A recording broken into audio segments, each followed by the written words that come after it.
तो हेलो दोस्तों, स्वागत है आपका फिर से एक और नए अमेजिंग इन्फॉर्मेटिव वीडियो में। तो आज हम इस वीडियो में बात करने वाले हैं हाइपरटेंशन के बारे में।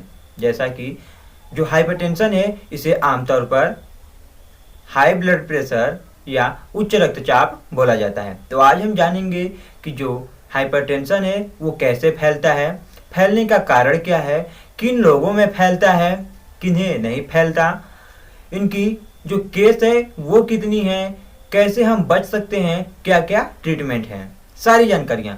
तो यदि आप इस चैनल पर नए हो तो चैनल को सब्सक्राइब और वीडियो को लाइक अवश्य कर लें, क्योंकि हमेशा इस चैनल पर मेडिकल सेक्टर से related amazing informative video upload होती रहती हैं। चलिए हम वीडियो करते हैं स्टार्ट।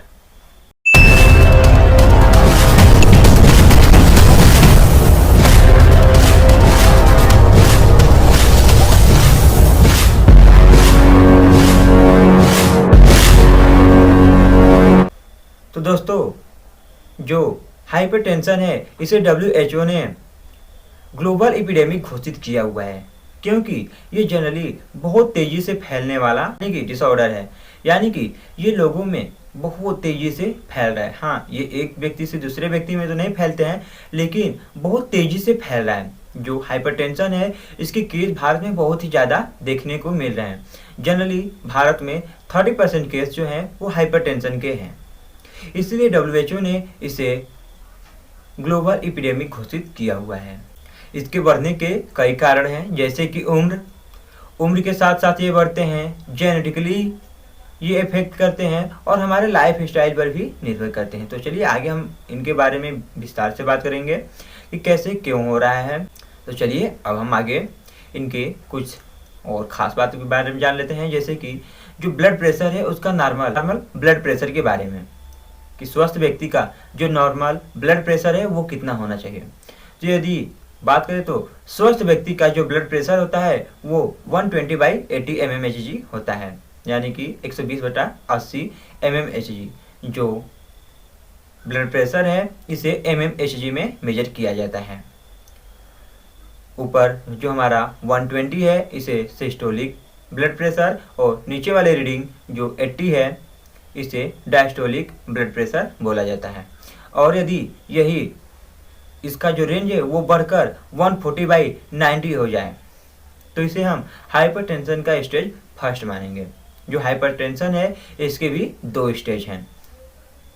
स्टेज फर्स्ट में क्या है, जो हमारा ब्लड प्रेशर है सिस्टोलिक वो 140 to 159 तक जा सकता है, और जो हमारा डायस्टोलिक है वो 90 to 99 mmHg तक जा सकता है। अगर हमारा ब्लड प्रेशर 140 से लेकर 159 के बीच में है और सिस्टोलिक और डायस्टोलिक 90 से 99 mmHg है तो इसे हम हाइपरटेंशन का स्टेज फर्स्ट मानेंगे। और वहीं अगर जो ब्लड प्रेशर है वो 160 सिस्टोलिक और जो डायस्टोलिक है वो 100 से ऊपर चला जाता है तो इसे हम हाइपरटेंशन का स्टेज सेकेंड मानेंगे। तो ये हमने बात कर ली कि हाइपरटेंशन में नॉर्मल ब्लड प्रेशर कितना होता है, हाइपरटेंशन होने पर कितना ब्लड प्रेशर होता है। चलिए अब हम इसके बारे में जान लेते हैं कि क्यों होता है। तो जनरली इनको भी 2 स्टेज में डिवाइड किया गया है, प्राइमरी और सेकेंडरी। ये भी 2 तरीके से फैलते हैं। जो प्राइमरी स्टेज है इसका कोई भी निश्चित नहीं है कि कैसे फैलता है। ये किसी भी तरीके से, अगर कोई व्यक्ति है हैवी वर्क कर रहा है, लिफ्टिंग कर रहा है, सीढ़ी से ऊपर नीचे आ रहा है, जा रहा है, रनिंग कर रहा है, कोई भी भारी काम कर रहा है, वजन उठा रहा है, उस केस में जो ब्लड प्रेशर है वो बढ़ने की संभावनाएं होती हैं, जिन्हें कि प्राइमरी स्टेज में रखा गया है। और जो सेकेंडरी है, सेकेंडरी में व्यक्ति के लाइफ स्टाइल पर निर्भर करता है, उसके खान पान पर निर्भर करता है। जैसे कि व्यक्ति हो सकता है ज़्यादा फास्ट फूड, जंक फूड लेता हो, नमक का ज़्यादा यूज करता हो, ज़्यादा नमक खाता हो अपने भोजन में, उस केस में जो ब्लड प्रेशर है उसकी समस्याएं बढ़ सकती हैं। अगर कोई दवा ले रहा हो जिसके साइड इफेक्ट के कारण भी BP जो है ब्लड प्रेशर है वो बढ़ सकती हैं। जेनेटिकली भी जो ब्लड प्रेशर है इसकी समस्याएं देखी जाती हैं, ब्लड प्रेशर जेनेटिकली भी बढ़ सकती हैं, यानी कि जिन के कारण अगर पेरेंट्स को है तो बच्चों में भी ये देखे जा सकते हैं। और ज़्यादा स्मोकिंग करने, अल्कोहलिंग करने से भी जो ब्लड प्रेशर है इनकी समस्याएं देखने को मिलती हैं, इस कारण से भी जो ब्लड प्रेशर है वो बढ़ता है। तो चलिए अब हम आगे इसके सिम्टम्स के बारे में बात कर लेते हैं कि इनके क्या क्या सिम्टम्स है। अगर किसी व्यक्ति में जो ब्लड प्रेशर है उसकी मात्रा यानी जो रेंज है वो ज़्यादा दिखाई देगी तो क्या क्या सिम्टम्स देखने को मिलेंगे। तो जनरली सर दर्द, घबराहट, बेचैनी, सीने में दर्द, उल्टी, चक्कर, नींद नहीं आएगा, बाएं कंधे में दर्द रहेगा।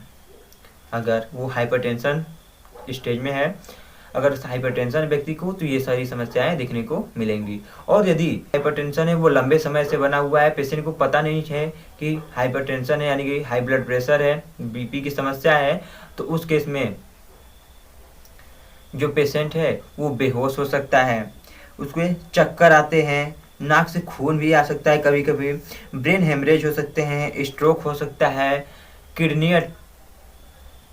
है वो फेल हो सकते हैं, हार्ट अटैक भी हो सकता है। अगर लंबे समय से हाइपरटेंशन बना हुआ है, इसका इलाज सही से नहीं चल रहा है तो इसलिए अगर थोड़ा भी परेशानी दिखाई देती है तो आप अपने डॉक्टर से तुरंत ही सलाह लें। चलिए अब हम उनके आगे डायग्नोसिस के बारे में बात कर लेते हैं कि कैसे पता चलेगा कि जो ब्लड प्रेशर है वो बढ़ी हुई है। तो जनरली अगर किसी भी प्रकार का, जो हमने सिम्टम्स के बारे में बात की, अगर वैसा कोई सिम्टम्स आपको नजर आता है तो आप अपने तुरंत ही डॉक्टर से सलाह लें। डॉक्टर क्या करेंगे, आपकी जो ब्लड प्रेशर है उसको मॉनिटर करेंगे, चेक करेंगे। अगर उसमें बीपी बढ़ी हुई आती है तो उसके अकॉर्डिंग जो दवाएं हैं उसको प्रीफर की जाएंगी, क्यों बढ़ी हुई है, और डायग्नोसिस की जाएंगी।